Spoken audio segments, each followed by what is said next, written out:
С този клип отговарям на предизвикателството, което ми отправи Тончо Марянов.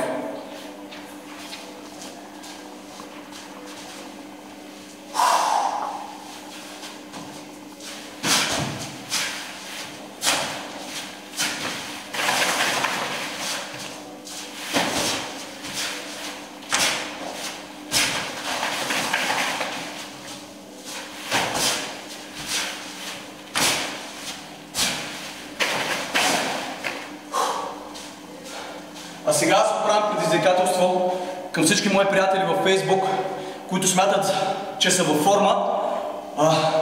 Искам да направят подобна комбинация, с която да покажем и да поемем една инициатива, която цели да покаже, че българите не сме само по дискотеки и заведения, а всъщност сме във форма и можем да правим неща, които са полезни за нас и за другите.